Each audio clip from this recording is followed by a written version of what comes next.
Agradezco mucho estar aquí esta mañana en el seminario del Departamento de Estudios Sociales.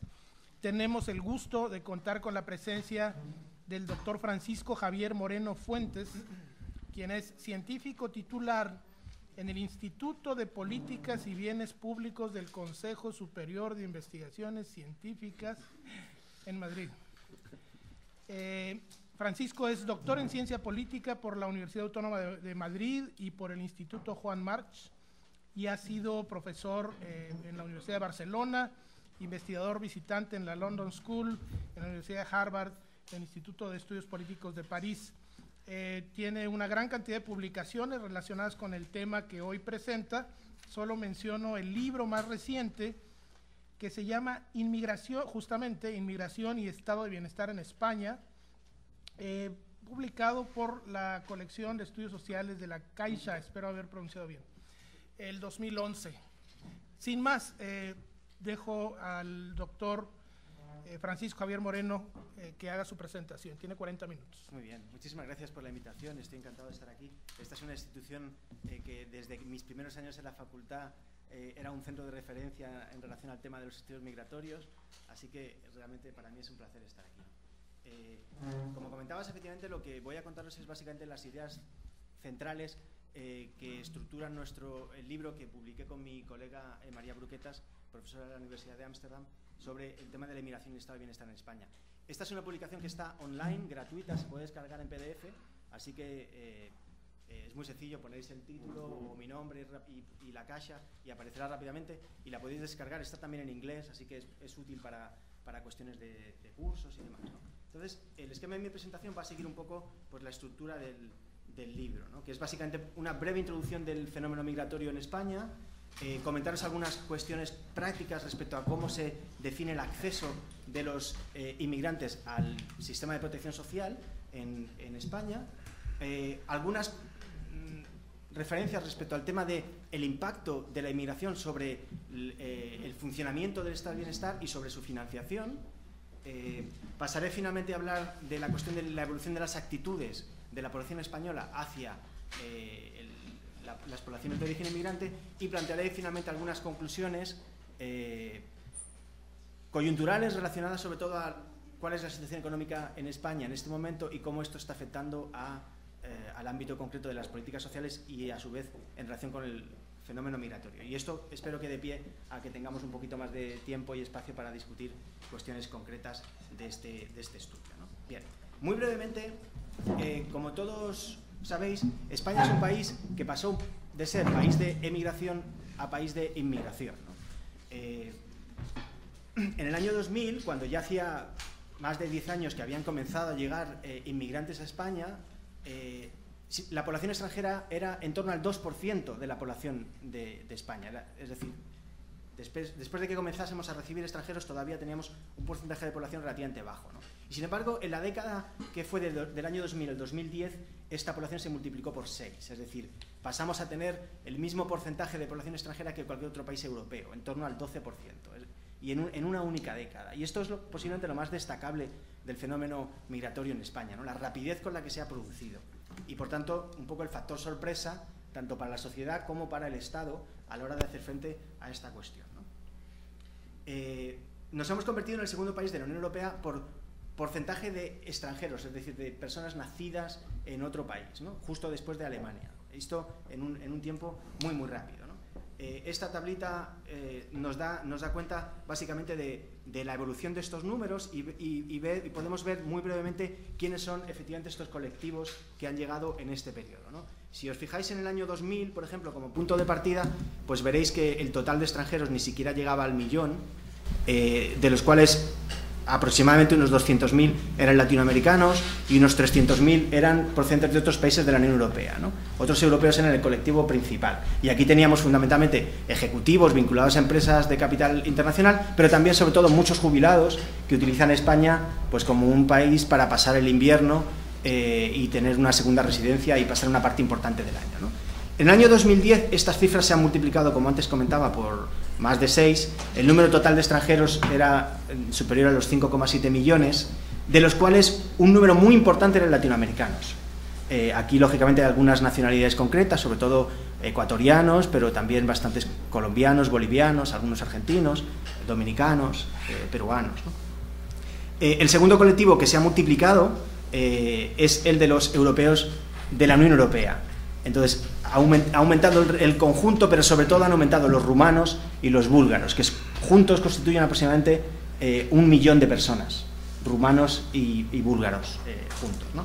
Y este es un gráfico simplemente para que veáis un poco la tendencia de incremento de la población extranjera en España, vertiginosa, ¿no? Desde menos de 1 millón hasta cerca de 6 en una década, y cómo obviamente ya veis en la fase final de esta década cómo la crisis económica comienza a afectar, porque el número de extranjeros que llegan a España se estanca, básicamente, ¿no? A partir del año 2008 se reduce muchísimo la entrada de extranjeros, lógicamente, porque esta es una migración inducida por una demanda económica del mercado de trabajo en algunos sectores a los que haré referencia después, ¿no?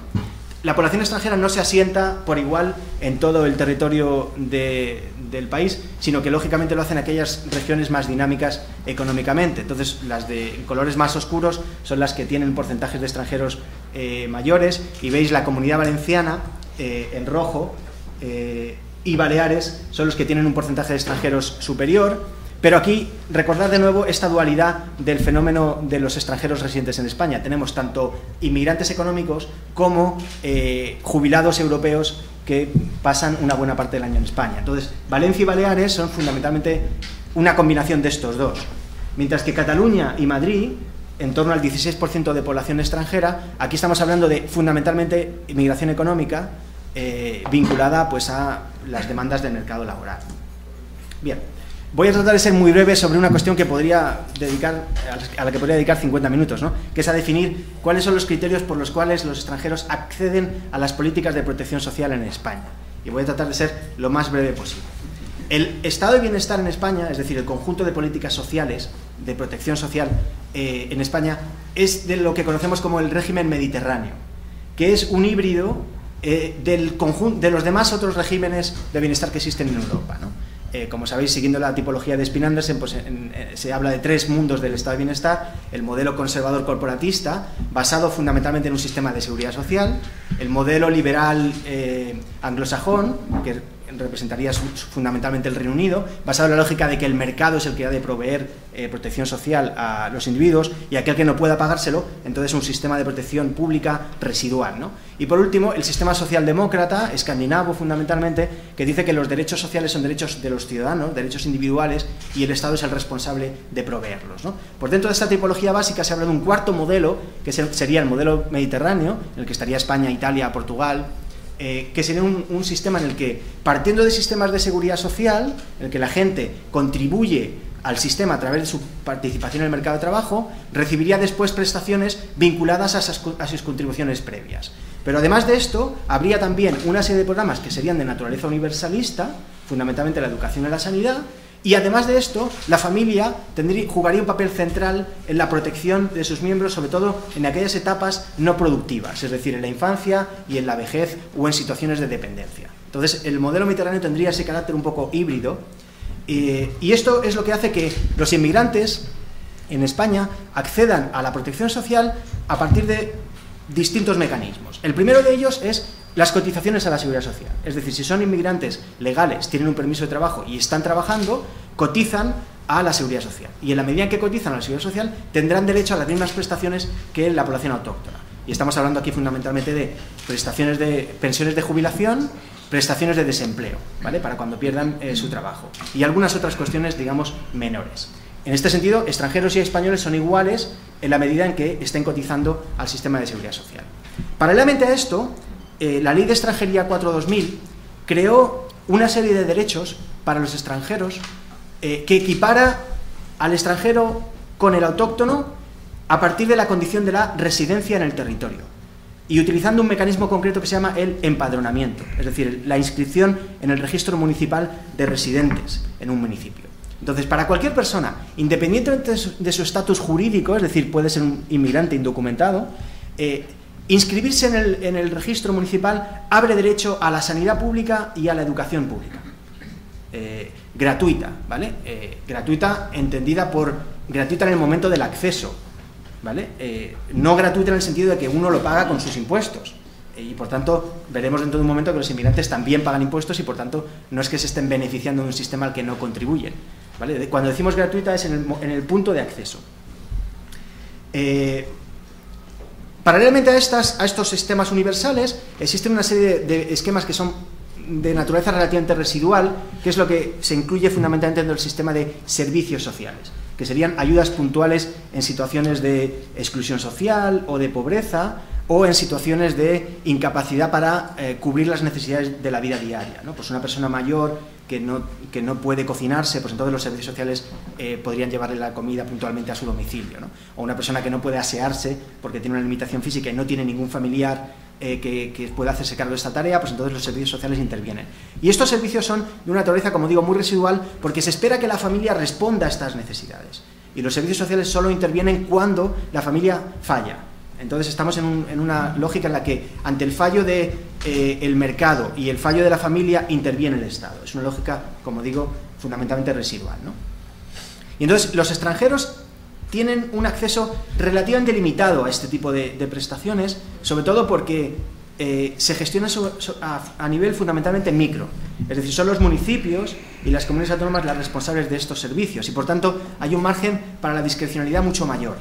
No están reguladas por una ley básica a nivel estatal.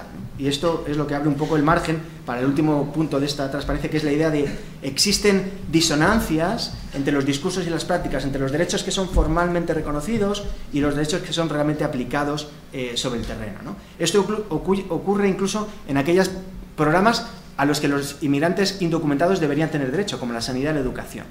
Encontramos obstáculos concretos en los que un funcionario de ventanilla, lo que en inglés llaman un street level bureaucrat, introduce un obstáculo para que una persona acceda al acceso a su tarjeta sanitaria, por ejemplo, porque él o ella considera que los indocumentados no deberían tener acceso a esto. Entonces le pide un papel extra que resulta muy difícil obtener y entonces esto bloquea el acceso, ¿no? Nos encontramos en ocasiones con este tipo de trabas, de dificultades, tanto para el acceder a una tarjeta sanitaria como también para el empadronamiento, ¿vale? El empadronamiento, los municipios son los que tienen que registrar a las personas residentes y algunos alcaldes, por ejemplo, deciden que no registran inmigrantes indocumentados, porque a ellos les parece que no deberían ser considerados residentes en su municipio y entonces introducen muchos más obstáculos a la hora de demostrar que se reside en ese municipio, ¿no? Entonces, como digo, este es el espacio en el que hay un margen para una relativa discrecionalidad. Bien. Siguiendo un poco una estructura muy simple de cuáles son las políticas de protección social en España, voy a decir 4 cosas básicas sobre la contribución de los inmigrantes a estos ámbitos, ¿no? El ámbito de la seguridad social, pues lo primero que uno piensa cuando piensa en la seguridad social es en el sistema de pensiones, porque de hecho es el programa que absorbe aproximadamente el 80% de los recursos del sistema de seguridad social, ¿no? Y lo primero que encontramos en esto es que los inmigrantes son contribuyentes netos al sistema de seguridad social, fundamentalmente por una característica que es su estructura demográfica.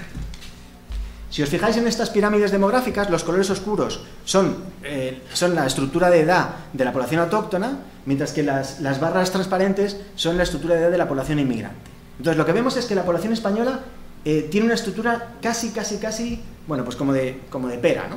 En la que nos encontramos, el grueso de la población está en la edad central, en la edad, digamos, de participar en el mercado de trabajo.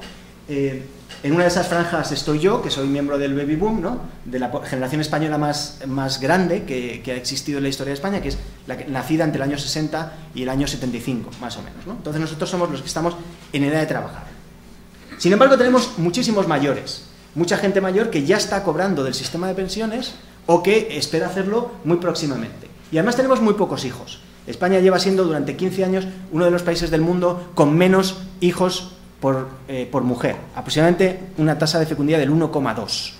Como sabéis, la tasa de reproducción es el 2,1. Hacen falta que cada mujer tenga 2,1 hijos para que la población permanezca estable, ¿vale? España lleva casi 20 años con la mitad de esa tasa de fecundidad y eso es lo que genera este hueco en la base. Entonces, si quitamos las barras transparentes, nos encontramos con una estructura que es poco estable, ¿vale? Podemos decir que se tambalea, porque no es una estructura equilibrada.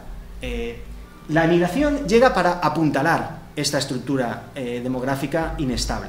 Entonces, yo siempre digo que estas barras transparentes son los puntales que permiten que el sistema se mantenga, ¿no? El sistema de seguridad social lleva en la última década ha estado generando superávits, es decir, recaudaba mucho más dinero del que gastaba y ha creado un fondo de recursos que en este momento creo que son 65.000 millones de euros, que es el dinero de más que ha recaudado de lo que estaba gastando, ¿no? Más de la mitad de este exceso de recaudación está vinculado a la existencia de población inmigrante que ha estado contribuyendo al sistema, pero que no estaba demandando recursos de este sistema. No puedo volver a la transparencia anterior, pero me acuerdo más o menos de lo que decía. Entonces, en este momento tan solo el 1% de los perceptores de pensiones son extranjeros en España. Y de ese 1%, la mitad son europeos. Personas que ya llevaban en España muchos años residiendo, porque vinieron a España a los 60 o los 70 y están cobrando el sistema de pensiones. Es decir, solo el 0,5% de los perceptores de pensiones en España son ciudadanos no comunitarios, ¿vale? Y esto nos da esta idea de cómo los extranjeros no comunitarios han sido fundamentalmente financiadores del sistema. Sin embargo, lo que sí vemos es que los extranjeros se encuentran, en estos últimos años, desde que comenzó la crisis, entre los principales perceptores de subsidio por desempleo. Si os fijáis, estas barras es básicamente la evolución de la tasa de paro de la población extranjera, y la barra superior, la que se encuentra arriba del todo, es la de la población africana. Vemos que los últimos datos de los que disponíamos, que eran de enero de 2010, nos mostraban que la mitad de los africanos estaban en paro en España. Es decir, 1 de cada 2. La media de la población española en paro en ese momento era aproximadamente, si no recuerdo mal, el 18%, la media de la población extranjera el 37%, y la media de la población latinoamericana residente en España era también aproximadamente el 36-37%. Es decir, aproximadamente 1 de cada 3 latinoamericanos en España estaba en paro en ese momento,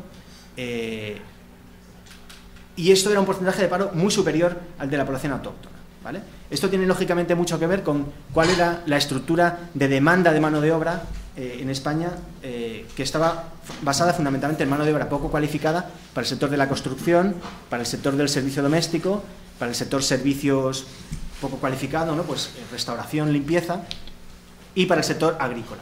Entonces, en un momento de crisis económica, a la que posiblemente luego podremos hacer referencia más en detalle, el sector de la construcción colapsa completamente, y esto genera posiblemente 1.200.000 desempleados de un día para otro prácticamente, ¿no? Muchos de estos eran extranjeros, y es lo que afecta fundamentalmente a la tasa de paro a la que antes hacía referencia. Entonces, lo que vemos como breve balance es que, en términos generales, los inmigrantes contribuyen mucho más de lo que reciben al sistema de seguridad social, pero en los últimos años, por el desempleo, pues han estado demandando recursos de este sistema. Al mismo tiempo, claro, esto tiene una duración limitada. La prestación por desempleo se acaba, y una vez se acaba, ya no hay más. Entonces, estas personas pasan a tener que emplearse fundamentalmente en la economía sumergida, o a seguir buscando empleo, pero eso es una perspectiva que no tiene demasiada esperanza de alcanzar éxito en los próximos años. Sobre el ámbito de la sanidad voy a ser muy breve. Como he comentado, los extranjeros tenían derecho al acceso a la sanidad. Se ha estado generando durante los últimos años, sobre todo desde que comenzó la crisis, una percepción de que los inmigrantes estaban utilizando en exceso el sistema sanitario, que están abusando del sistema sanitario. Y los datos que nosotros recopilamos para nuestro estudio lo que demuestran es precisamente todo lo contrario. La población extranjera hace un uso considerablemente inferior del sistema sanitario que la población autóctona.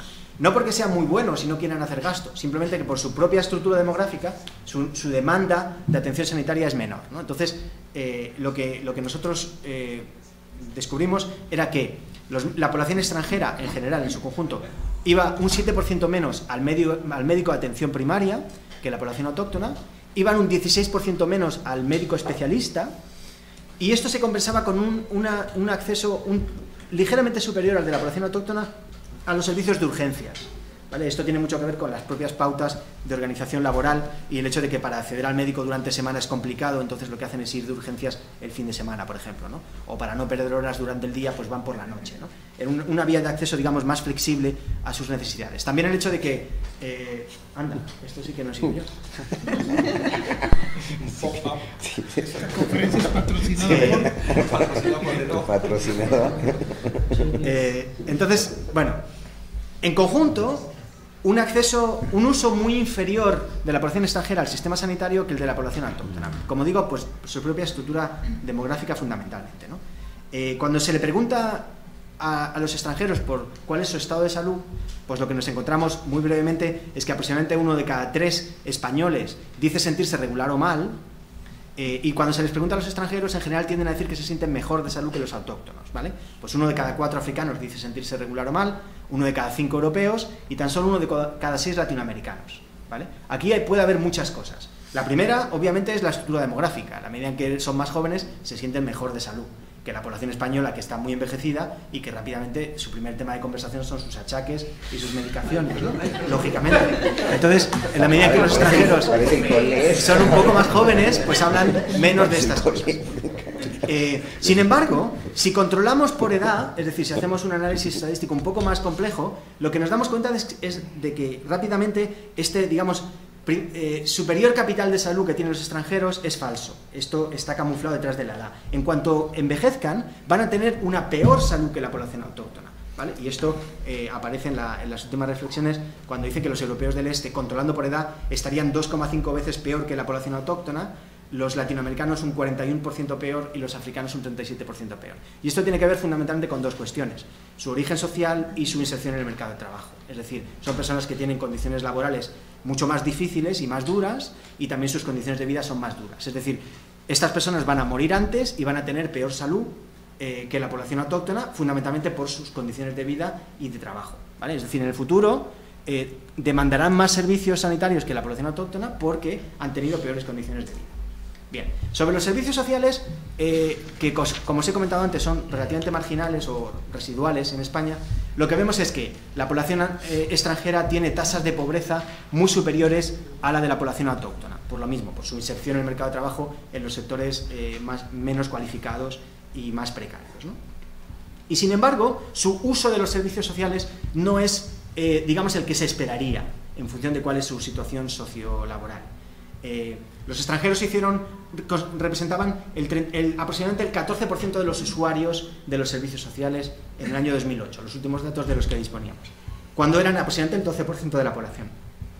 Por lo tanto, no hay una diferencia muy sustancial en cuanto a su presencia entre los usuarios, ¿no? Y sin embargo, cuando se mira no tanto el porcentaje entre los usuarios, sino en el porcentaje de las intervenciones realizadas por los servicios sociales, resulta que los extranjeros eran solo aproximadamente el 7% del total de las intervenciones. Es decir, los extranjeros iban una vez a los servicios sociales a preguntar algo, pero ya no continuaban asistiendo ni continuaban recibiendo atención por parte de estos servicios. Es decir, desempeñaban una función fundamentalmente informativa hacia estos colectivos, no tanto de intervención intensa, ¿no? Un ejemplo muy concreto también de esto son el programa que se conoce como rentas mínimas de inserción, que es un programa de un subsidio básico para toda aquella persona que demuestre que ya no tiene ningún otro tipo de ingreso y que de no recibir algún tipo de ayuda, pues básicamente caerá en la marginalidad, ¿no? Son programas que gestionan las comunidades autónomas, y el porcentaje de extranjeros que acceden a este tipo de programas de subsistencia, que son aproximadamente unos 400 euros al mes, un 50% inferior al salario mínimo, pues aproximadamente el 11% de estos beneficiarios eran extranjeros, que es aproximadamente el mismo porcentaje que representan en la población en su conjunto. Si nos fijamos en el hecho de que son considerablemente más pobres, lo que estamos viendo es que están haciendo un uso muy inferior al que les correspondería por su situación económica, ¿no? Bien, esto era un poco el sector de la demanda, es decir, lo que los inmigrantes demandaban del sistema. ¿Qué es lo que los inmigrantes dan al sistema? Pues lo primero que vemos es que los inmigrantes han sido un factor clave en la provisión de una parte importante de los servicios del bienestar, en todo lo que llamamos el sector del cuidado, ¿vale? Cuidado a los mayores y cuidado a los niños y cuidado a las personas dependientes. Un dato ilustrativo al respecto. Y recordad lo que os comentaba al principio: en la medida que el sistema de protección social español es familista, se espera que la familia proporcione cuidado. Cuando decimos familia estamos diciendo mujeres. Es así de sencillo, ¿vale? Las mujeres dedican aproximadamente 4 horas y media al día a tareas de cuidado o limpieza, y los hombres dedican aproximadamente 1 hora y media. Es decir, 3 veces más las mujeres que los hombres. Y esto evoluciona 1 minuto por año. Es decir, los hombres trabajan 1 minuto más cada año en el ámbito del cuidado, con lo cual, con un poco de suerte, en un siglo habremos conseguido una cierta paridad en el ámbito del cuidado, ¿no? Como lógicamente no podemos esperar tanto, pues los hogares españoles lo que han hecho ha sido recurrir a mano de obra inmigrante, de nuevo también femenina, en lo que se ha venido a llamar la cadena internacional de cuidado, para que vengan y de alguna manera nos proporcionen un servicio más barato que nosotros no podríamos pagar a precios de mercado, ¿vale? Entonces, si os fijáis, el incremento de la tasa de participación femenina en España ha pasado del 28% al 51% en 2 décadas. Es el incremento más rápido de incremento de participación femenina en toda Europa desde que existen registros, ¿no? Esto, lógicamente, no es solo que las mujeres quieren trabajar, en buena medida sí, es que los hogares necesitan 2 ingresos para hacer frente a los gastos que se consideran elementales, ¿no? La única manera de que esto haya sido posible ha sido subcontratando, externalizando una parte de estas tareas de cuidado. El Estado, ante esto, ha permanecido prácticamente de brazos cruzados, es decir, no ha respondido a las demandas de las familias con programas públicos de atención a personas mayores o a niños. Sería injusto decir esto, en parte sí lo ha hecho, ¿no? Se ha multiplicado por 3 el número de las plazas de guardería, por ejemplo, y se ha creado el programa que se conoce como la Ley de Dependencia, que es una ley para atender a las personas mayores. Pero esta ley se aprobó en el año 2006, tenía que estar implementándose ahora, pero no hay dinero, por lo tanto la ley está prácticamente congelada, ¿no? Entonces, en este contexto, las mujeres inmigrantes han venido fundamentalmente a responder a estas necesidades de cuidado y, por tanto, han permitido, básicamente, han contribuido en buena medida al crecimiento económico español, permitiendo que las mujeres autóctonas, que generalmente tienen niveles educativos relativamente altos, puedan insertarse al mercado de trabajo, ¿no? Lógicamente, las condiciones en que estas mujeres trabajaban eran de gran precariedad. Larguísimas jornadas laborales de 16 horas al día, las que trabajan internas pues tienen normalmente un día o un día y medio libre al mes, a cambio de un salario que está en torno a los 700 euros, ¿no? 600, 700. Y en algunos casos, lógicamente, como se deriva de este tipo de empleos, pues en condiciones laborales muy estresantes y difíciles, ¿no? Sobre esto voy a pasar muy rápido porque es un tema un poco paralelo, pero la reflexión de fondo detrás de esta idea de la migración como dinamizador económico pretende argumentar que no podemos medir únicamente el impacto de la migración en términos fiscales, de lo que ellos han pagado a cambio de lo que ellos han recibido, sino que hay que entender el fenómeno migratorio dentro de todo el contexto del proceso de desarrollo económico.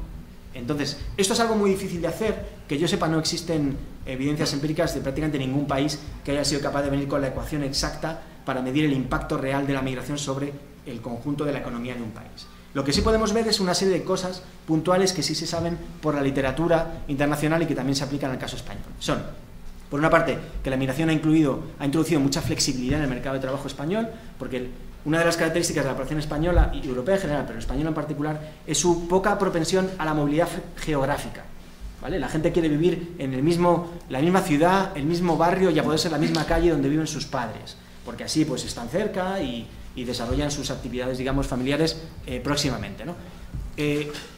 Esto es lo que explica que las tasas de paro dentro del Estado español varían muchísimo, entre el 30% de Andalucía. Vamos a hablar de la época de máximo crecimiento económico, el año 2005, por ejemplo. La tasa de paro en Andalucía era del 20%, la tasa de paro en Cataluña era inferior al 5%. Estaba por debajo del desempleo técnico. ¿Por qué aún así este desequilibrio no se resuelve internamente? Pues fundamentalmente por esta resistencia a la movilidad geográfica, ¿no? Entonces es algo en lo que los empresarios llevan décadas insistiendo, que habría que introducir flexibilidad territorial, geográfica en la mano de obra autóctona. Como esto no se logró, pues la mano de obra inmigrante vino a introducir esta movilidad geográfica. Entonces, los jornaleros marroquíes que recogían fresas en Huelva entre mayo y julio, se mudaban después a Lérida, donde recogían peras, y después pasaban a La Rioja, donde hacían la vendimia, y después volvían a Andalucía a recoger tomates, y después se iban otra vez a Huelva. Es decir, había un circuito de mano de obra agrícola que los trabajadores autóctonos ya no estaban cubriendo. ¿Qué más podemos decir sobre esto muy brevemente? Pues el hecho de que la inmigración también ha permitido sobrevivir a determinados sectores de actividad económica que de otro modo hubieran desaparecido en un contexto de apertura de mercados a nivel global. Ejemplo sencillo, un poco simple, pero creo que cierto, las fresas de Huelva, por ejemplo, ¿no? Huelva, la provincia española de Huelva, es el principal productor de fresas en Europa. Tiene la capacidad de vender fresas 2 meses antes que ningún otro productor en Europa, por su clima, ¿no? Entonces, esto sigue ocurriendo, esto sigue siendo una actividad económica que se realiza en España únicamente por 2 razones. Una, porque se introducen barreras a la llegada de fresas desde Marruecos, y 2, porque se mantienen costes laborales relativamente bajos con la importación de mano de obra inmigrante. Si se produjera una apertura total del mercado agrícola y se dificultase, vamos a decir, no se permitieran determinadas prácticas en el ámbito de la agricultura intensiva de la fresa, pues el sector habría desaparecido completamente en España. Y uno dice, ¿qué más da? Si total es mano de obra inmigrante la que viene para ocupar este empleo. Pero es que no es la recogida de la fresa lo que genera el dinero, es todo lo que gira en torno a esto. Las actividades financieras, aseguradoras, de construcción de invernaderos, de mantenimientos, las empresas logísticas, los camiones, refrigeradores, las empacadoras que ponen las fresas en las cajas. Aquí es donde se genera el valor añadido realmente, y esto es donde la mano de obra autóctona española sí que ha podido continuar en este ámbito gracias a que llegaba mano de obra inmigrante que recogía la fresa y mantenía los costes laborales de todo el proceso a un coste que hacía todavía factible esta empresa, ¿no? Y como esto, hay otros sectores de actividad económica que sobreviven gracias a esta flexibilidad que introduce la migración, ¿no? Por último, lógicamente, lo que todo el mundo habla siempre, y es que la inmigración introduce este puntal al sistema de seguridad social para una población muy envejecida, ¿no? Y entonces, independientemente de lo que la población opine, la migración es necesaria en Europa, sobre todo para responder a este masivo envejecimiento. Muy brevemente también, el tema fiscal. Siempre se especula con que los inmigrantes, ¿cuánto contribuyen los inmigrantes a la financiación del Estado y en particular a las políticas sociales? Pues, lógicamente, lo primero que hemos de decir es que los inmigrantes pagan impuestos, aquellos que están legalmente en el territorio, igual que cualquier autóctono. Pagan sus impuestos directos, el impuesto sobre la renta, y pagan sus cotizaciones a la seguridad social, ¿vale? Esto hace referencia fundamentalmente a los inmigrantes que están legalmente en el territorio. Pero es que los inmigrantes indocumentados también pagan impuestos, que son fundamentalmente los impuestos indirectos, lo que en España se llama el IVA, el impuesto sobre el valor añadido, o el sales tax en Estados Unidos, aquí no sé cómo se llama, TVA. Cada país tiene un impuesto indirecto. Si nos fijamos en la evolución del sistema fiscal en España, pero en toda Europa en general, pero en España en particular, lo que observamos es que se ha ido pasando cada vez más desde los impuestos directos hacia los impuestos indirectos. Y esto tiene un elemento que es muy negativo, y es que los impuestos indirectos son muy regresivos, como sabéis, ¿no? Las personas que menos tienen pagan una parte más importante de sus recursos a través de impuestos indirectos que las personas que tienen más dinero, ¿vale? La gente que tiene dinero pues invierte, ahorra, no gasta todo lo que tiene y por tanto paga un porcentaje inferior de su renta. La gente que tiene poco dinero se gasta todo lo que tiene para poder llegar a fin de mes y por tanto el porcentaje de sus ingresos que pagan impuestos es mayor que el de la población con más recursos. Entonces, ¿esto cómo afecta a la población indocumentada? Pues podemos decir que los inmigrantes indocumentados en España pagan impuestos en cualquier cosa que compren, y además ese porcentaje de impuestos que pagan es posiblemente mayor que el que paga un millonario en España, porque están pagando más de lo que ingresan de lo que paga un millonario, ¿no? Esto nos recuerda al Warren Buffett protestando porque paga mucho menos que su secretaria. Pues es esta lógica, ¿no? Cuando transferimos la carga impositiva de los impuestos directos a los indirectos, estamos yendo hacia un sistema regresivo. Y esto es lo primero que hay que recordar siempre. Los inmigrantes están pagando impuestos y por tanto están contribuyendo a la financiación de un sistema del cual después tienen derecho a beneficiarse, ¿no? Dicho esto, es muy difícil hacer un cálculo preciso de exactamente cuál es el volumen total de estas contribuciones y estas demandas que posteriormente hacen al sistema. ¿Qué es lo que sabemos por la literatura internacional? Pues que en lo que podríamos considerar el ciclo migratorio, los migrantes durante las primeras etapas del ciclo migratorio son contribuyentes netos en términos fiscales, por su estructura demográfica, fundamentalmente, y por mantener el argumento muy simple, ¿no? En la medida en que su estructura demográfica converge con el de la población autóctona, pasan a tener un impacto neutro sobre el sistema fiscal. ¿Por qué? Pues porque si el sistema fiscal está bien calculado, está pensado para que la estructura demográfica media de la población haga frente a los costes que se habrá de asumir para proporcionarle los servicios, ¿vale? Entonces la población inmigrante, cuando converge demográficamente con la autóctona, pues es un contribuyente neutro. En ningún punto se debería pensar que los inmigrantes constituyen una carga, es decir, demandan más de lo que contribuyen. ¿Por qué? Pues porque aunque siempre se argumenta que tienen más niños, pero también tienen muchos menos ancianos. Por lo tanto, si sabemos, por ejemplo, que el 75% del gasto sanitario de la vida de una persona se realiza durante los últimos 3 meses de su vida, en la medida en que estamos hablando de población relativamente más joven, pues su gasto sanitario en general siempre va a ser inferior al de la población autóctona, ¿no? Y los niños, pues el gasto de los niños tampoco es tanto, y además la inversión en educación se puede plantear, como he dicho, el gasto en educación se puede plantear fundamentalmente como una inversión en capital humano para un país, y por tanto la inmigración que revitaliza de alguna manera la demografía está contribuyendo a la riqueza de un país futura, ¿no? En el caso español concreto, durante los años de bonanza, el gobierno español estimó que el 50% del incremento del PIB durante estos años de crecimiento se derivó del incremento de la población provocado por la inmigración. Y lo mismo respecto al superávit presupuestario. España nunca había tenido superávit presupuestario, excepto entre el año 2004 y 2007. Es decir, que ingresó más dinero de lo que gastó el Estado, ¿no? Pues se estima que aproximadamente el 50% de este superávit presupuestario venía derivado de los ingresos de los impuestos pagados por los inmigrantes que no estaban calculados en principio y que además excedían a los gastos que el Estado estuvo realizando. Esto es una evolución de los gastos en distintas partidas sociales a lo largo de los años dedicados a la población inmigrante. Vemos lógicamente un incremento del gasto social dedicado a la población inmigrante derivado del incremento de la población inmigrante durante esta década, ¿no? Y en últimas me voy a quedar únicamente con un dato, y es que en el año 2007 el gasto en políticas familiares, que es el que aparece el mayor de todos los que vemos en el año 2007, el gasto en políticas familiares para la población inmigrante se estimaba que era el 7% del gasto total dedicado a políticas familiares. Y esto, si nos retrotraemos de nuevo a los datos de que la población extranjera constituía aproximadamente el 12% de la población, pues nos da una idea bastante simplista, pero transparente al mismo tiempo, de que ni siquiera en aquel ámbito en el que siempre se argumenta que la población inmigrante hace una demanda mucho mayor, las políticas familiares de atención a los niños y demás, representan el porcentaje que realmente constituyen en la población en su conjunto, que eran aproximadamente el 12%.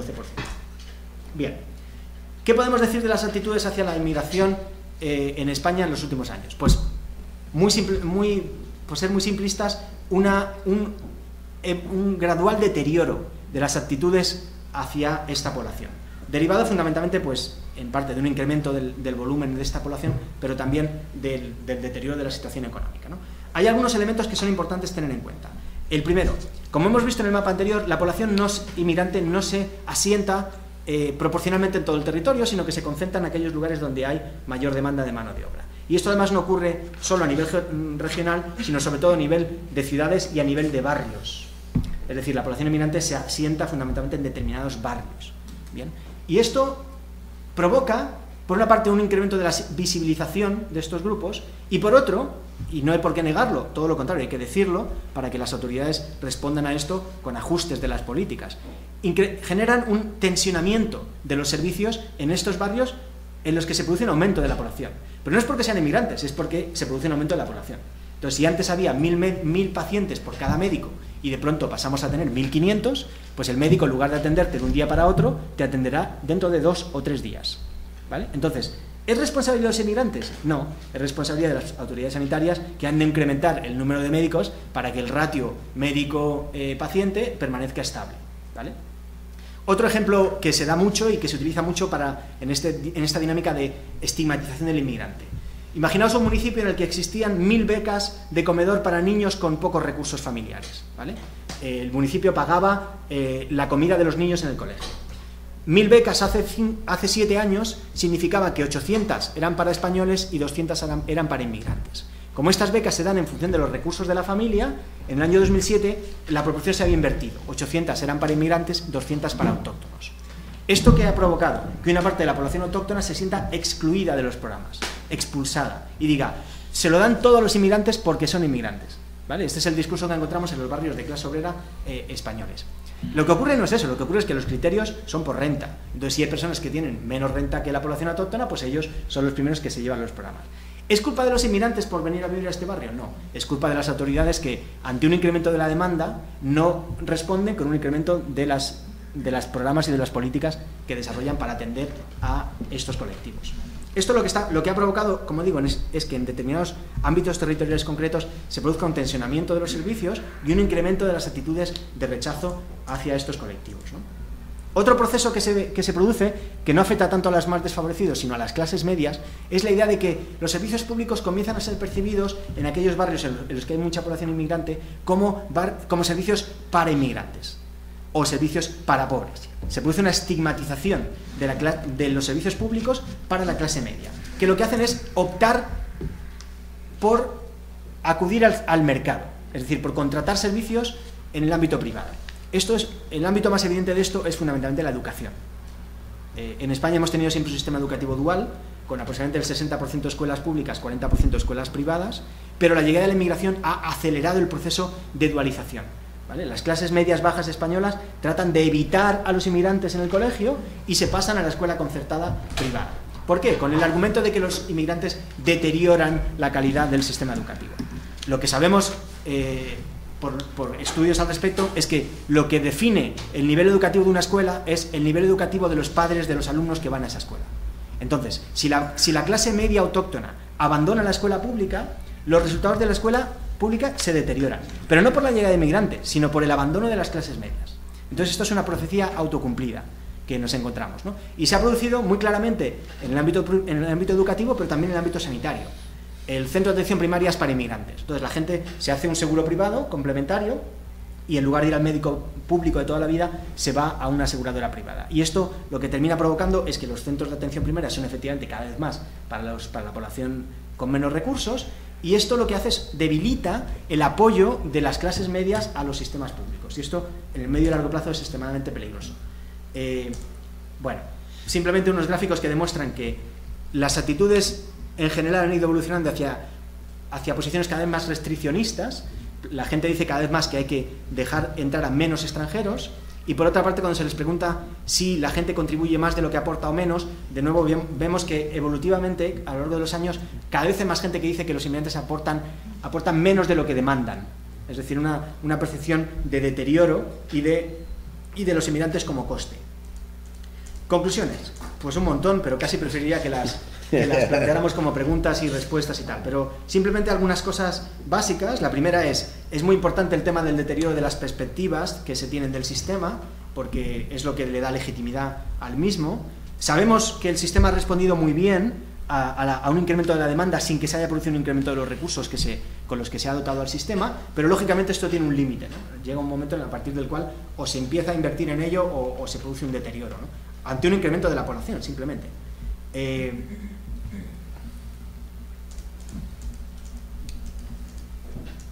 En este momento concreto, con esto cierro y quizá abrimos el espacio para el debate, podemos identificar dos ámbitos concretos de políticas en los que en el último año hemos visto partidos que argumentan que la inmigración es un coste, que hay que excluir a la inmigración del acceso a estos programas y que gracias a políticas de mayor control vamos a ser más eficientes en el uso de nuestros recursos y que vamos a evitar el fraude y el abuso, ¿vale? Y estos dos casos son, por una parte, la renta mínima de inserción en el caso de Cataluña, donde el verano pasado el partido nacionalista gobernante, Convergencia y Unió, es un partido nacionalista catalán, utilizó el argumento de que los inmigrantes estaban abusando del sistema de las rentas mínimas para bloquear el sistema, no permitir entrar a nadie más en este programa y decir que había que revisar caso por caso todos los expedientes porque ellos creían que había un abuso generalizado.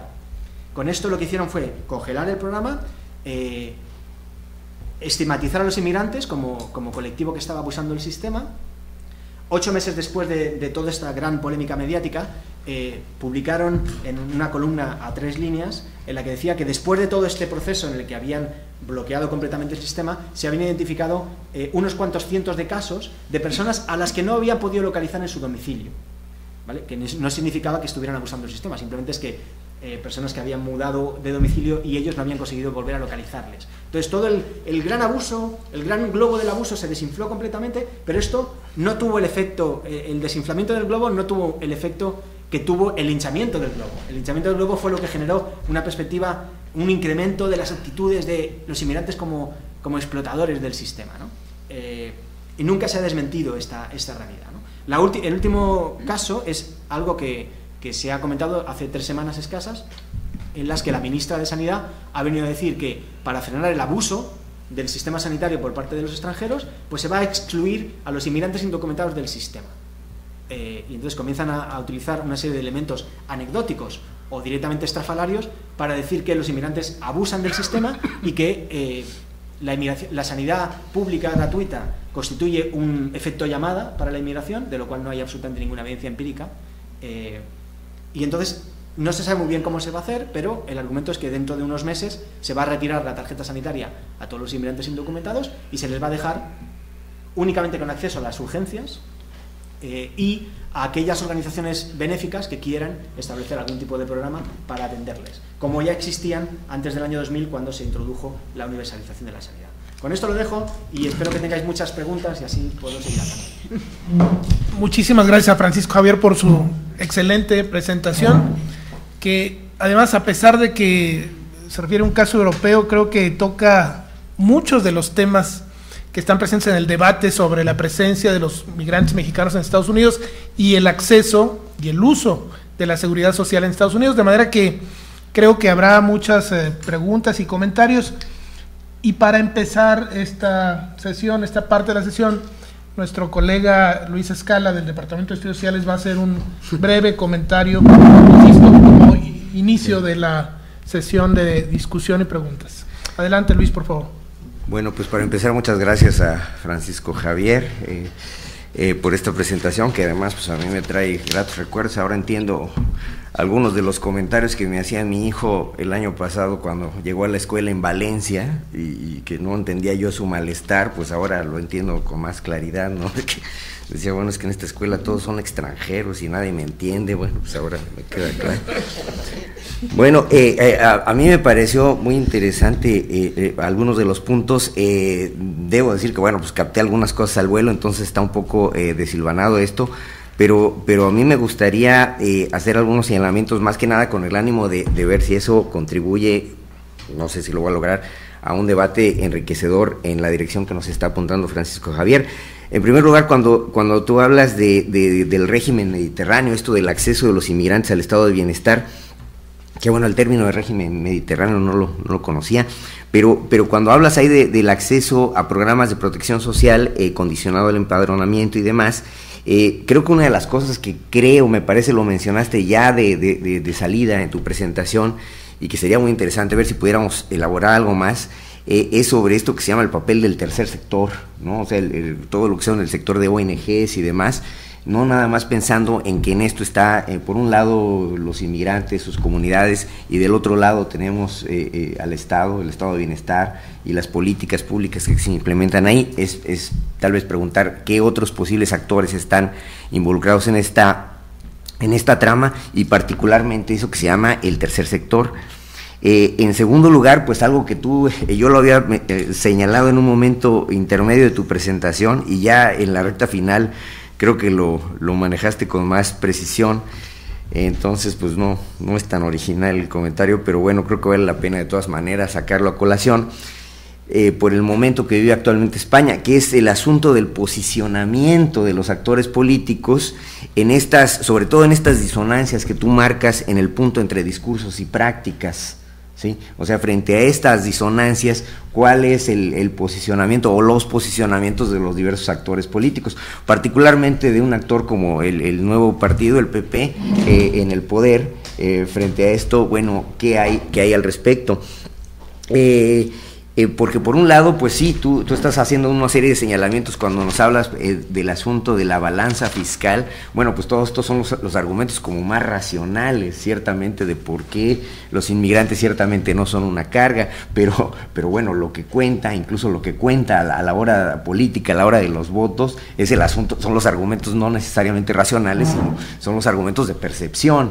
Y bueno, ya en la recta final de tu presentación, pues que nos presentabas incluso esta gráfica sobre el asunto de cómo ha evolucionado el asunto de las percepciones, pues creo que eso es muy, muy interesante y sobre lo cual valdría la pena abundar.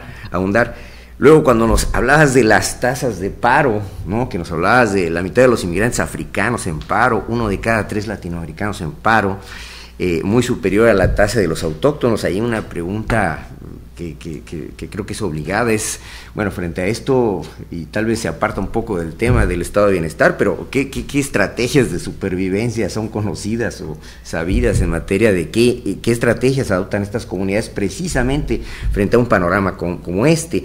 Para el caso de Estados Unidos sí se ha documentado mucho esto del uso de las salas de urgencia como una medida que, en lugar de ser de extrema necesidad, casi se vuelve de primera necesidad, y frente a esto sería muy interesante conocer si el caso español ha habido intentos por regular, porque en el caso de Estados Unidos hasta ahí se ha buscado regular este acceso a algo que debería de ser un acceso para todos.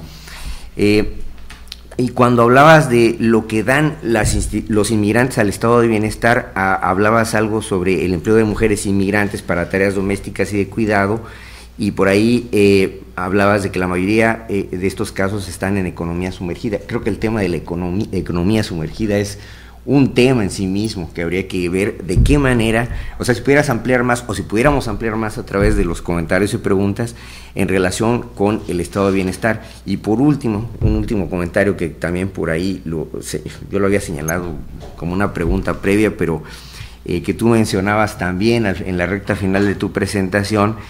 No sé si lo articule bien, pero es que prácticamente se está construyendo una especie de predicamento en donde los actores políticos les están diciendo a sus ciudadanías, y léase a sus votantes, quieren estado de bienestar, pues tenemos que acotar, el término es de Mitterrand del año 81, la capacidad de acogida, ¿sí?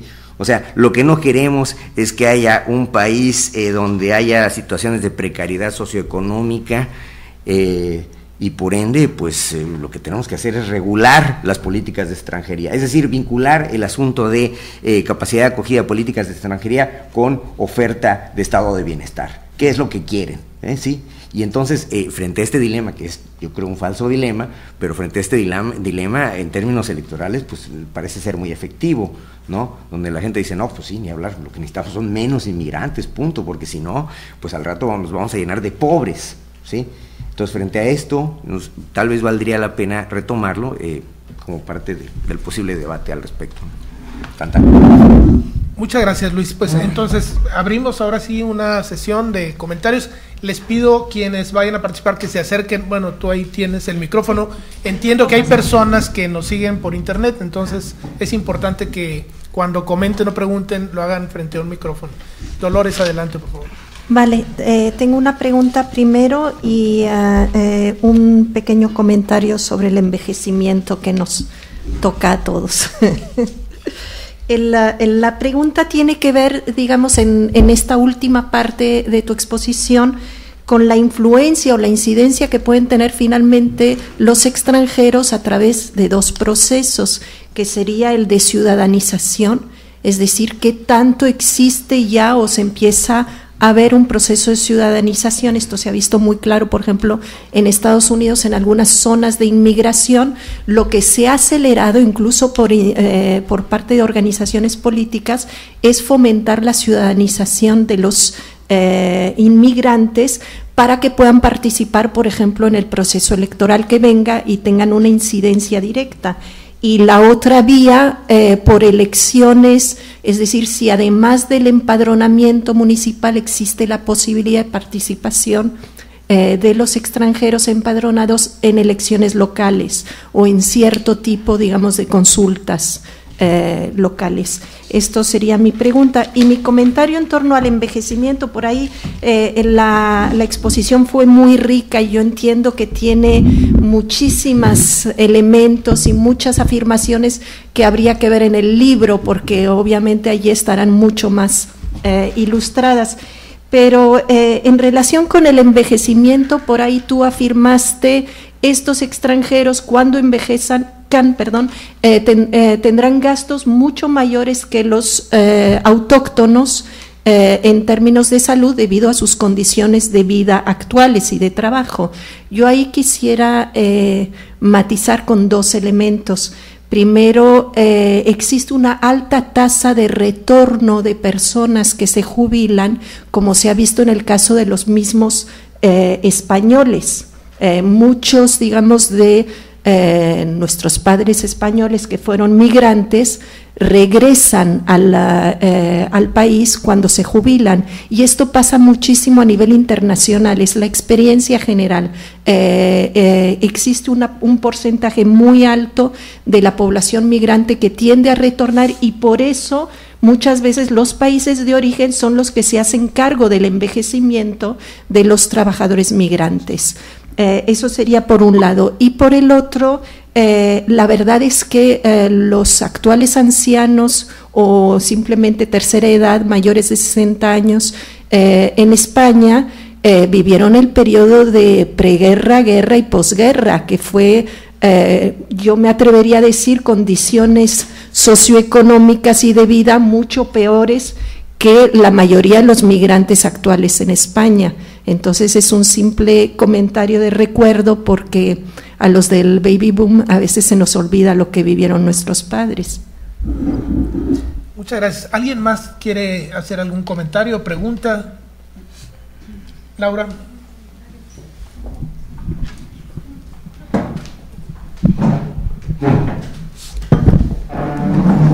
Bueno, hola, ¿qué tal? No sé si tenga mucho que ver con el estado de bienestar. Me brincó mucho la idea que asociabas a lo de la flexibilidad de los mercados que habían introducido los migrantes, y ahí planteaste una idea de la resistencia de los españoles o de las poblaciones locales en algunas, no sé si en toda España, pero en algunas regiones, a la movilidad geográfica. Y eso me recordaba mucho un pilar ideológico en la actitud antiinmigrante en Estados Unidos, que es el nativismo, es decir, esta idea de que las personas que están antes, tan solo por tiempo de estancia, tienen un derecho mayor que los que van llegando.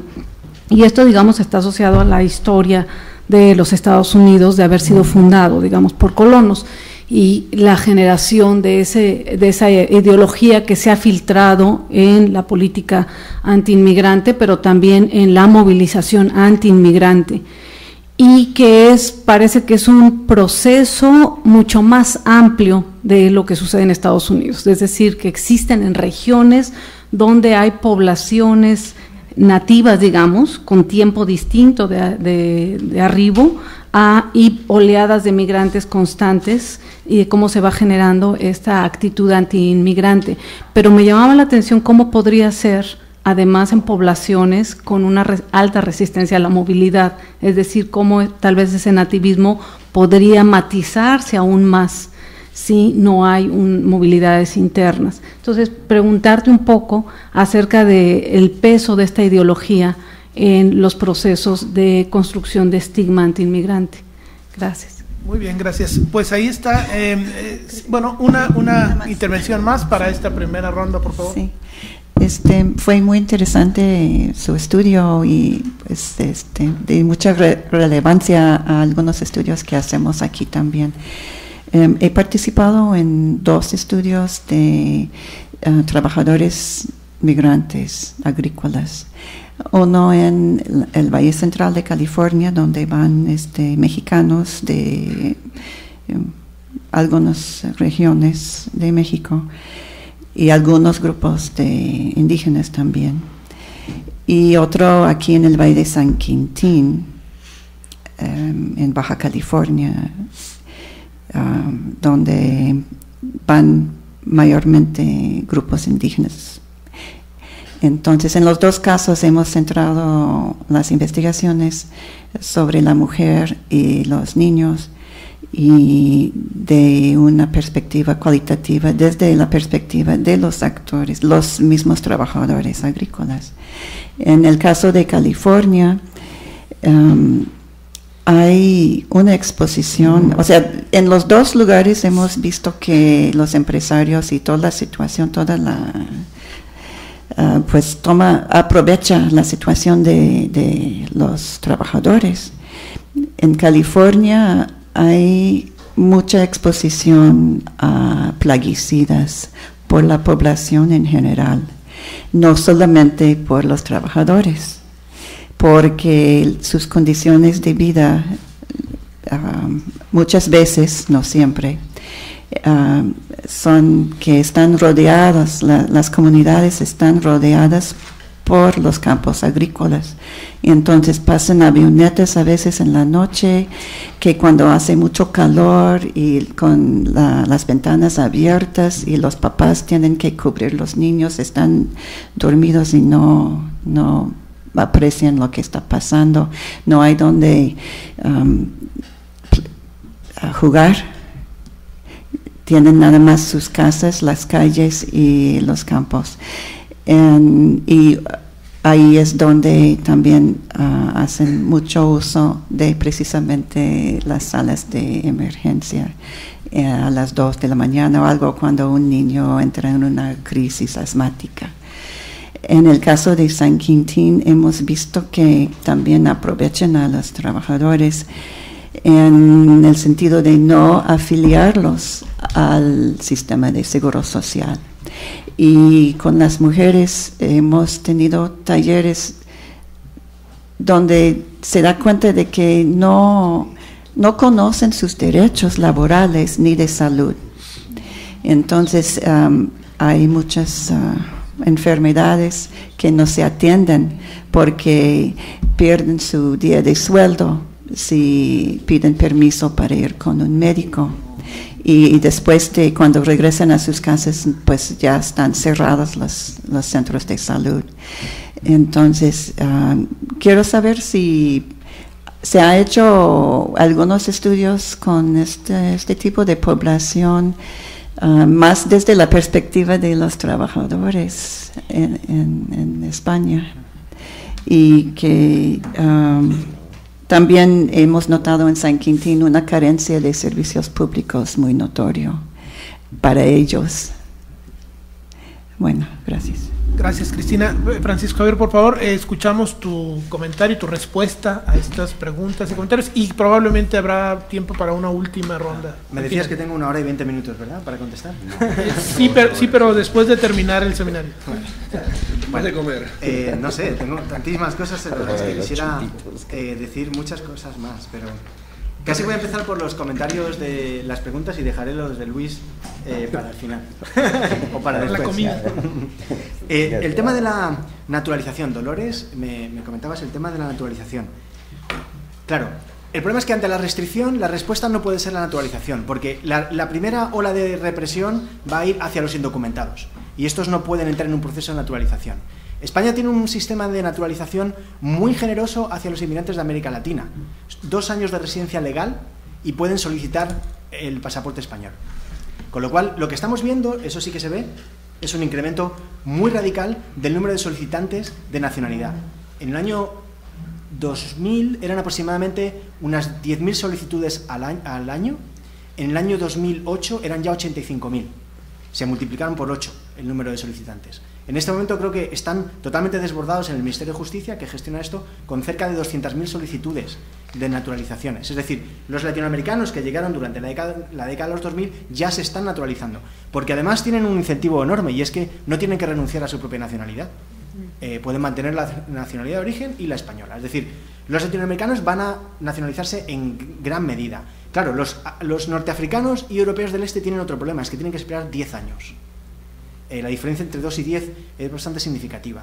Pero todo esto, que es un tema muy interesante en sí mismo, desgraciadamente no afecta a los indocumentados, que son los primeros a los que se les va a recortar derechos, porque ellos no han empezado a contar, digamos, su periodo de residencia, ¿no? Solo hasta que tengan permiso de residencia va a empezar a contar para poder naturalizarse, ¿no?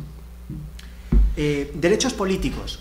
Pues en España los ciudadanos comunitarios tienen derecho a participar en elecciones locales y elecciones al Parlamento Europeo, y los extracomunitarios solo en la medida en que exista reciprocidad, es decir, que su país de origen reconozca el mismo derecho a los españoles. Y el problema es que la mayor parte de los países de origen de estos inmigrantes no reconocen ese derecho, y por tanto, aunque se han iniciado conversaciones con Ecuador, creo que los ecuatorianos, de hecho, si no recuerdo mal, ya pueden votar en España, en elecciones locales. Pero hay otros colectivos que todavía no se ha iniciado este proceso y por tanto no pueden ni podrán hasta que se establezca este tipo de convenios, ¿no? El envejecimiento y el gasto sanitario. Pues sí, bueno, la primera cuestión sobre el retorno de los mayores. El retorno de los mayores es una cuestión, de los mayores de origen inmigrante, es una cuestión que sin duda ocurre, pero yo creo que al mismo tiempo hay que coger con una cierta prevención, porque en la medida en que sus hijos y nietos sigan viviendo en el país al que emigraron, ellos van a querer seguir estando allí. Que a lo mejor también quieren volver a su país de origen, pues a lo mejor pasan una parte del tiempo en su país de origen. Y esto da lugar a lo que llamamos como abuelos golondrina, que son los abuelos que en una época del año, sobre todo cuando hace frío, se marchan a su país de origen. Pues imaginémonos un abuelo marroquí. Esto ocurre en Francia, ¿no? En España menos todavía porque no han llegado a esa edad. Pero en Francia sí que hay ya generaciones que han envejecido en Francia, y entonces pasan el invierno en Argelia, por ejemplo, y vuelven en la época buena del año a Francia. ¿Qué ocurre en el momento en que hay un problema de salud que empieza a ser un poco grave? Que van a Francia, porque su percepción de la calidad de la atención sanitaria que van a recibir es mejor en el país, digamos, de acogida que en el país de origen. Entonces, sobre esto habría que hacer estudios para ver hasta qué punto efectivamente estas cosas ocurren, ¿no? Y cómo.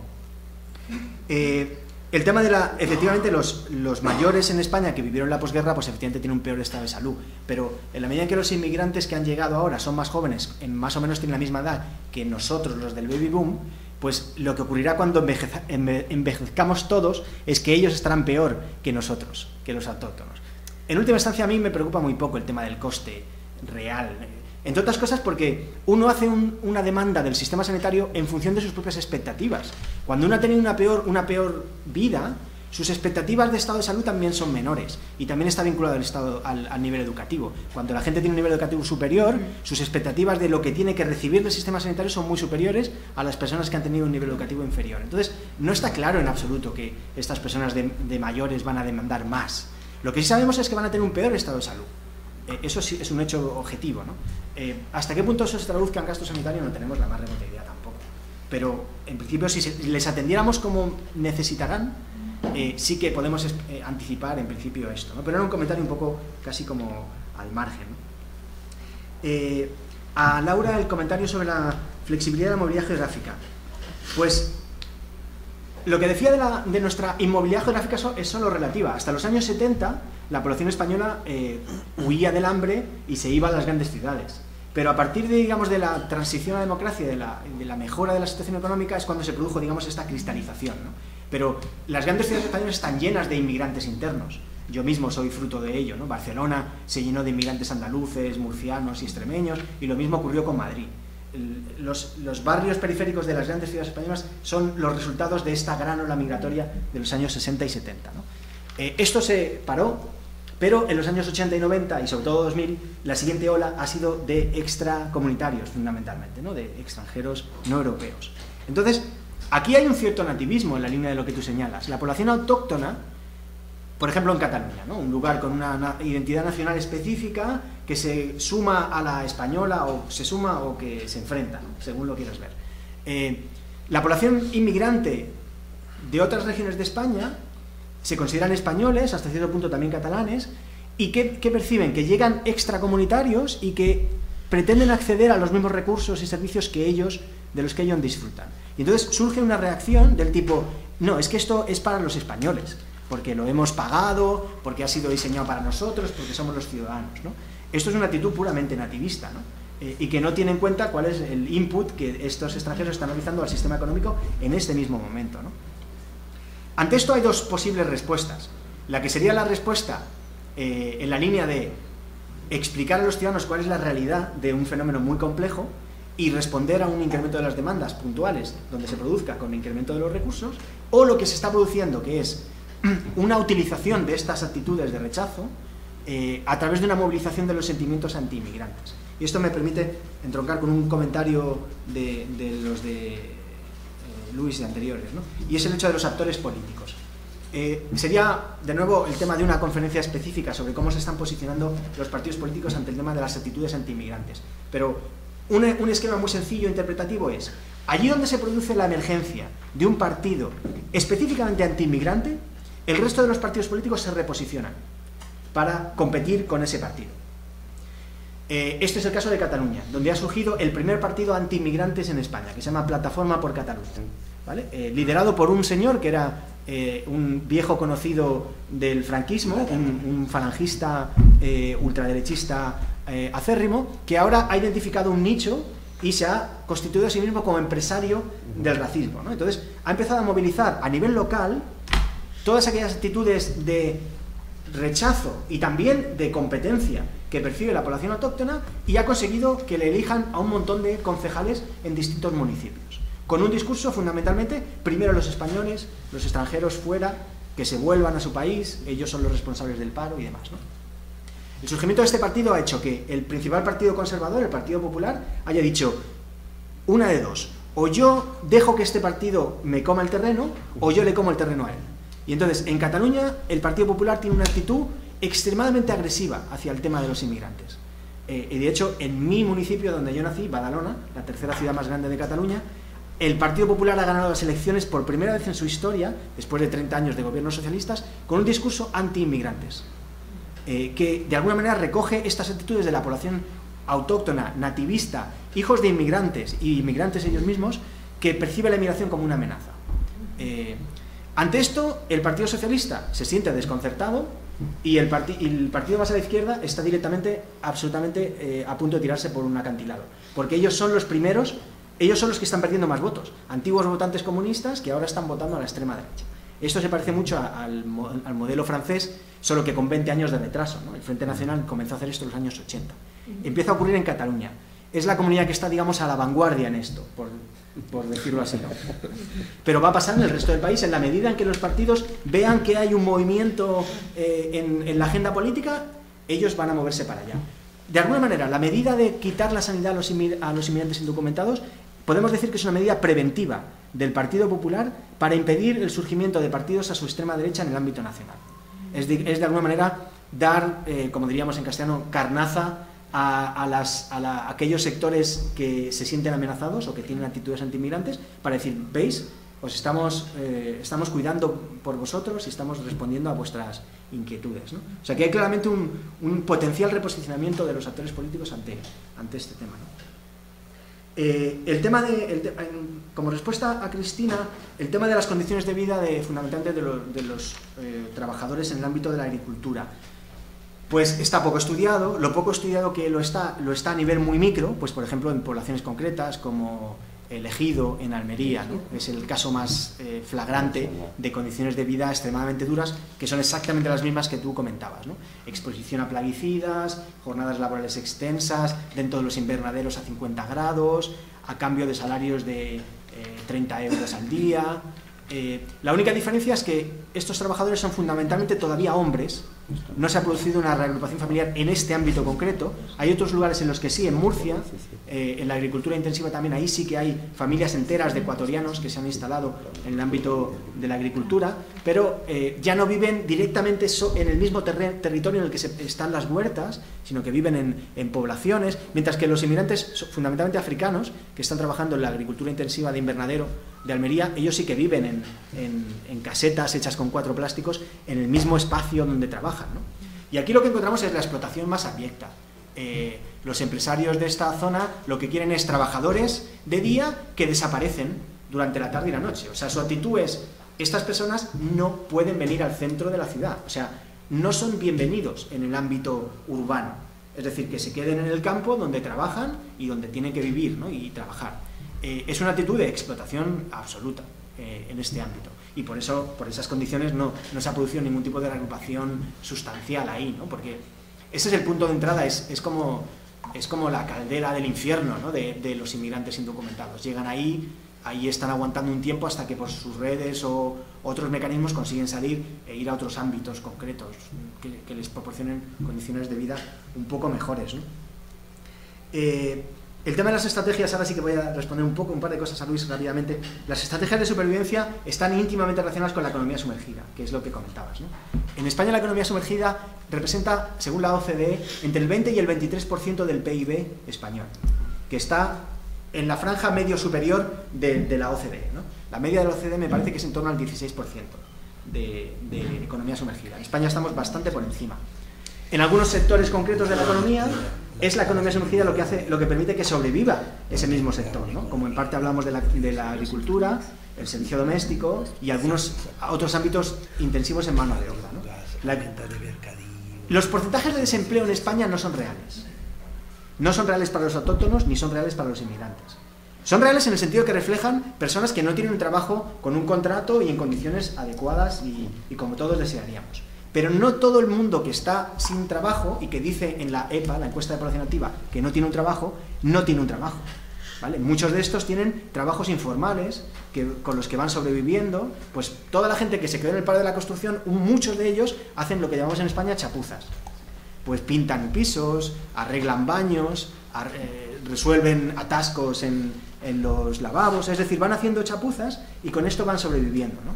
Con esto y con el sueldo de sus mujeres, que están mucho menos afectadas por el desempleo que los hombres, porque ellas ya estaban en la economía informal previamente, ¿no? Todo el sector doméstico, 3/4 partes de él es informal. Entonces las mujeres inmigrantes no se están viendo afectadas por el paro de la misma manera que los hombres.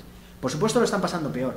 Algunos empleadores les bajan el sueldo o les recortan el número de horas por las que les contratan. Todas estas cosas están pasando, pero ellas están siendo fundamentalmente el puntal de supervivencia, ¿no?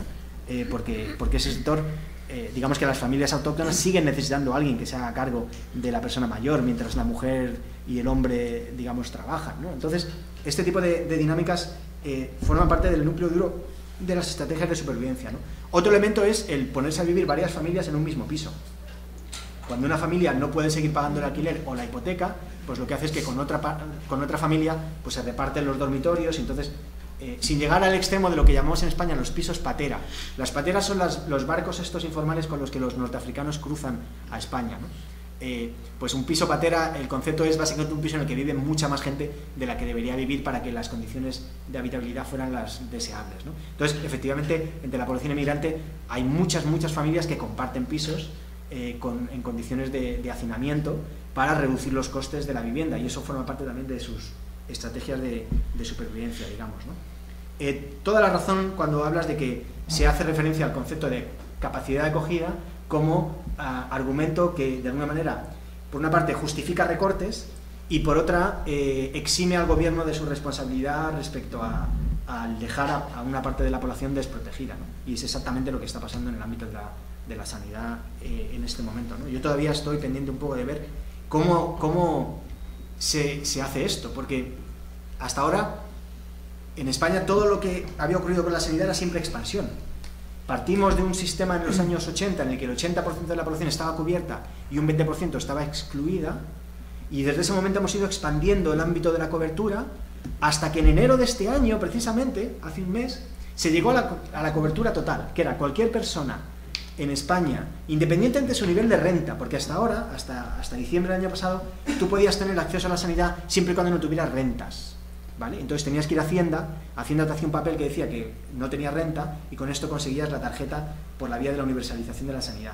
Pero los ricos que tenían rentas, aunque no trabajasen, estos no podían acceder a la sanidad pública, tenían que tener un seguro privado. Y estamos hablando de un 0,3% de la población total, ¿vale? Muy pocos.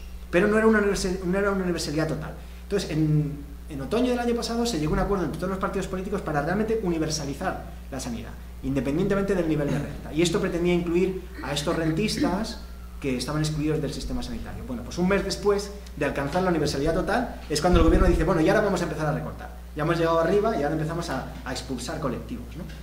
Rompiendo totalmente lo que había sido la tendencia universalizadora que había habido hasta ahora. ¿Cómo se va a hacer esto? Pues esto me permite responder un poco al tercer sector que decías anteriormente, ¿no?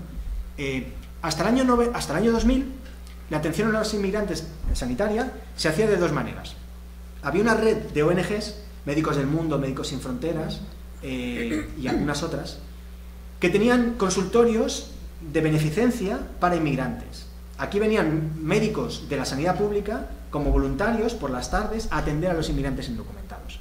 Estos eran médicos de la sanidad pública voluntariamente trabajando para atender a inmigrantes. Entonces, ¿qué pasaba cuando un inmigrante necesitaba una atención más especializada? El médico le llamaba a su amigo del hospital y le decía, te mando a un inmigrante indocumentado para que le atiendas, ¿vale? Y el médico, que era el amigo del otro médico, le atendía. Y esto no costaba ningún registro oficial. Cuando la intervención requería hospitalización, el hospital trataba a esta persona y esto iba a una categoría que quedaba como fantasma de atención a personas con un código que no se podía atribuir a la Seguridad Social ni a ningún otro de los programas de aseguramiento. Y esto, digamos que era como a beneficio del inventario, ¿no? Como pro bono. que se podía decir, ¿no? Entonces, había una coordinación entre ONGs, doctores voluntarios y los servicios sanitarios mirando hacia otro lado, que proporcionaban una atención de segunda calidad a los inmigrantes indocumentados. El coste total de esta atención no era más barata que la atención del sistema oficial, porque al final, cuando había que hacer una operación, la operación se hacía. Entonces, si ahora vamos a un sistema en el que los inmigrantes indocumentados no tienen acceso a la atención primaria y especializada, pero sí a las urgencias, pues esto lo que va a provocar es que tiene que generarse otro sistema de nuevo en que las ONGs atiendan la primaria y al final redirijan a la hospitalización vía urgencias o vía sus amigos para que los tratamientos se terminen practicando igualmente. Entonces, en la medida en que las urgencias son más caras que la primaria, pues lo que podemos prever es que el coste será posiblemente mayor. Desde luego no será menor, sino si acaso hay un cambio es que se gastará más que menos. Entre otras cosas porque los inmigrantes también van a ir cuando ya sus patologías sean más graves al médico, ¿no? Por lo tanto, sacar a los inmigrantes indocumentados de la atención primaria es un error garrafal, lo mires como lo mires. Si lo miras desde la perspectiva de la epidemiología, es un error, porque las enfermedades se agravan. Existen lo que se llaman como externalidades. El hecho de que, ayer comentábamos con Guillermo, ¿no? El hecho de que una persona que está enferma y tiene una enfermedad infecciosa, si no se la trata desde el principio, pues eso va a contagiarse a otras personas, ¿no? Y esto es negativo para la sociedad en su conjunto, ¿no? Es un error desde la perspectiva económica y en última instancia es un error de la perspectiva humana, ¿no? Porque estás dejando a personas sin su derecho a la sanidad. ¿Cuál es el beneficio de todo esto? Político. El Partido Popular espera recaudar votos xenófobos a partir de esto. No tiene ningún otro tipo de rédito esta iniciativa. Excelente, muchas gracias. Si alguien más tiene preguntas o comentarios breves, serán apreciados. Tenía una mini ponencia, no sé si... ¿Te acercas por favor al micrófono? Sí, claro que sí. Sí, no, me uno a las felicitaciones. Pero quería preguntar sobre otro tipo de extranjeros y no sé si forma parte de las leyendas urbanas.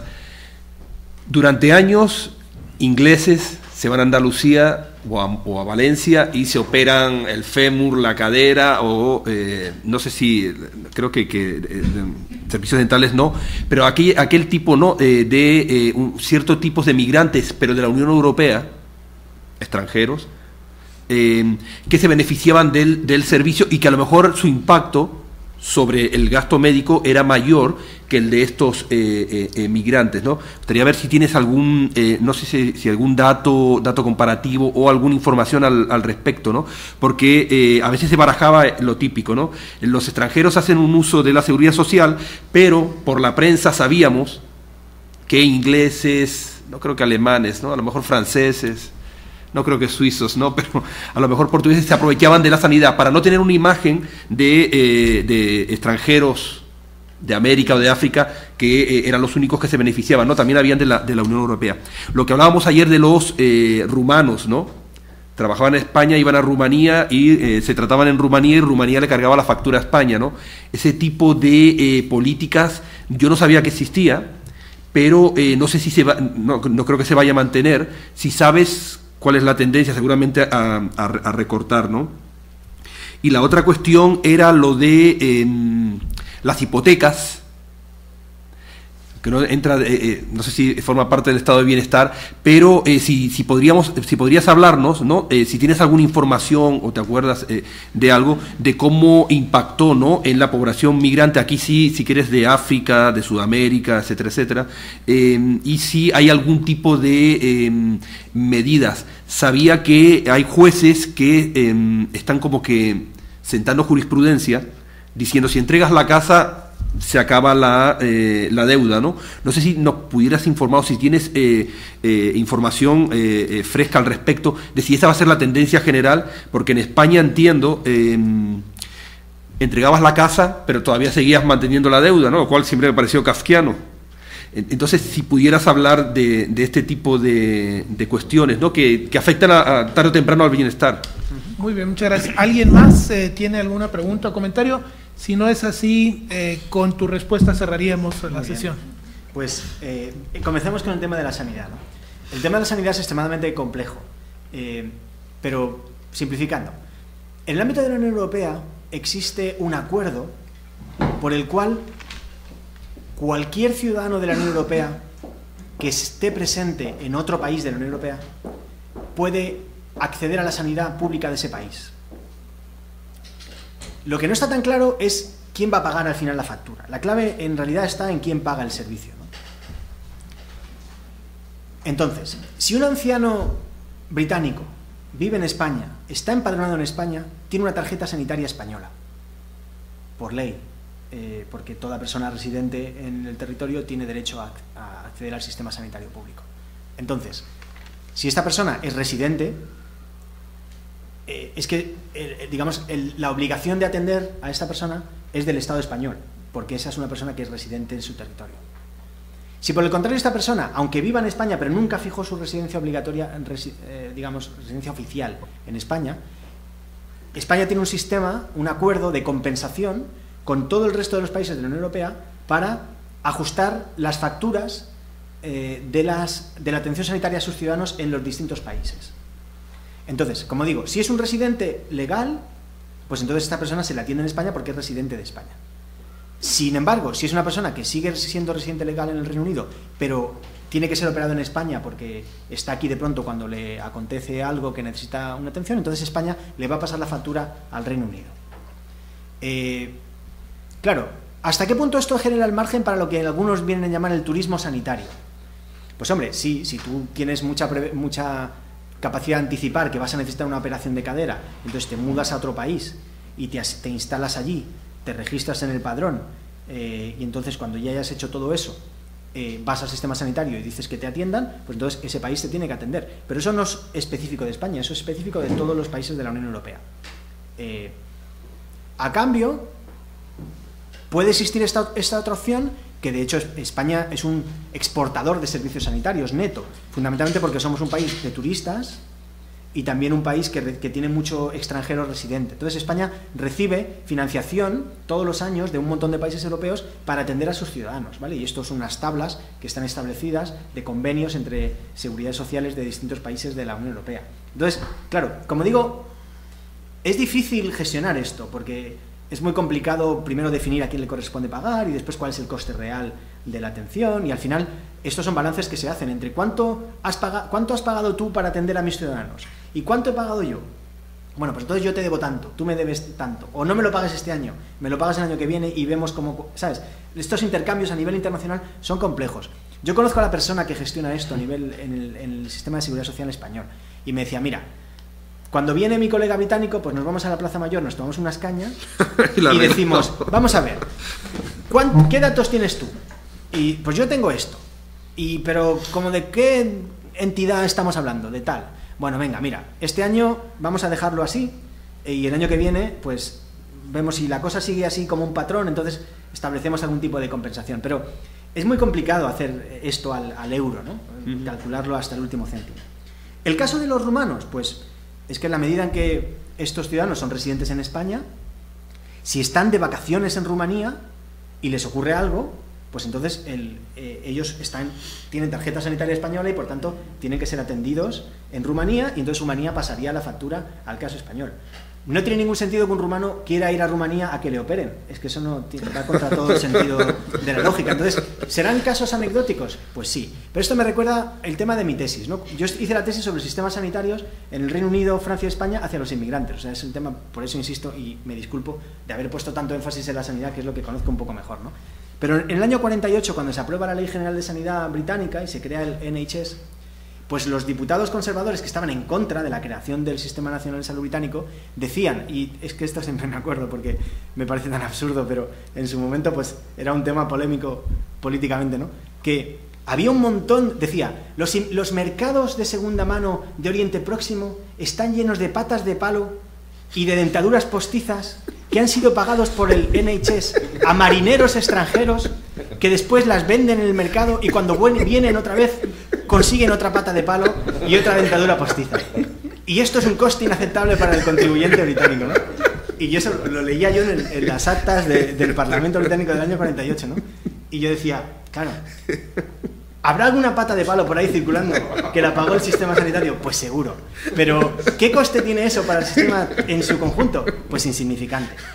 Y sobre todo cuando tú piensas en el coste de control, el coste de gestionar que no exista ese supuesto fraude, es infinitamente mayor que cualquier ahorro que puedas realizar cobrándole a un inmigrante por los 5 puntos que le has puesto en una herida, porque consideras que no tendría que ponerse esos puntos, ¿no? Es como, en realidad estamos hablando de cuestiones que son políticas y que tienen muy poco que ver con la financiación. Y por último, el tema de las hipotecas, pues no hay datos, yo no los tengo desde luego. El tema de las políticas de vivienda es estado de bienestar, pero no lo incluimos porque ya se nos salía por todos los lados. Efectivamente, algunos tribunales han dictado lo que se conoce como la dación por pago, ¿vale? Que es que tú entregas el piso y te olvidas ya de la hipoteca, pero eso, el gobierno ha introducido una norma muy recientemente que dice que aquellos bancos que quieran voluntariamente sumarse a la iniciativa de la dación por pago, pues que lo hagan, pero los bancos obviamente no van a querer. Lo que tú decías que es un poco surrealista, que tú entregues el piso y ¿dónde vas dinero? Pues sí y no, porque en parte lo que esto hace es que cada uno sea responsable de los riesgos que ha asumido. Si tú has comprado una vivienda por 1 millón de euros, vamos a decir, tú eres el que consideraste que ese era un precio justo. Resulta que el mercado se ha hundido y ahora te dicen que solo vale $500,000. Pero tú tienes que pagar una hipoteca por 1 millón y encima tienes que entregar las llaves del piso porque no puedes hacer frente a los pagos. De alguna manera es hacer responsable a cada cual de las inversiones que ha hecho. Si son erróneas, pues a pechuga, ¿no? De alguna manera generaría muchas externalidades el decir, no, pues yo entrego las llaves y el banco que se chupe mi error de inversión y también el suyo por darme el préstamo, ¿no?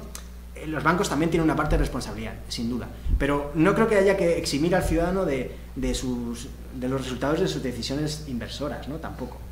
Entonces, en la prensa se habla mucho del tema este de las expropiaciones a inmigrantes y de cómo está afectando, y efectivamente parece que hay algunos colectivos de inmigrantes, particularmente ecuatorianos, que se están viendo muy afectados por unas prácticas muy poco transparentes de algunos bancos, con avales cruzados, en los que en realidad nadie tenía solidez financiera fuerte, pero unos se avalaban a otros y al final, cuando ha llegado el momento de que se ha hundido, la gente ha pasado al paro y tal, pues la gente no ha podido hacer frente a sus hipotecas y esto ha sido como una especie de dominó. Pero en cualquier caso, nada parecido a la subprime del Reino Unido en cuanto a magnitud, perdón, de Estados Unidos en cuanto a magnitud, ¿no? Está ahí el caso, pero creo que no es tan importante en términos numéricos, ¿no? La mayor parte de la gente sigue pagando sus hipotecas. La morosidad de individuos en hipotecas es muy baja en España, es aproximadamente del 3%. Siempre se habla, la morosidad ha subido al 9%, pero es que ahí se están incluyendo los promotores. Las personas siguen pagando sus hipotecas contra viento y marea. O sea, aunque paguen el 100% de su sueldo, pagan la hipoteca, porque al fin y al cabo la casa no solo es el techo, también es una inversión, ¿no? Y entonces la gente paga su hipoteca y luego para comer pues va a comedores sociales o se busca la vida, ¿no? Pero todavía no es masivo. Claro, si la crisis sigue con esta intensidad durante muchos años más, pues a lo mejor sí que realmente llega a adquirir una magnitud más grande. Pues excelente. Agradecerle una vez más a Francisco Javier el haber venido a compartir su trabajo con nosotros y bueno, esperar que en el futuro podamos tenerte de nuevo por acá. Ha sido un placer. Muchísimas gracias. Más. ¿El libro? El libro, si en Google ponéis colección estudios sociales La Caixa, aparecerá toda la colección de estudios, que hay 35 volúmenes, y me parece que el nuestro es el 30 y tantos. 31. Es el volumen 31 de la colección de estudios sociales. Al comedor, ¿no?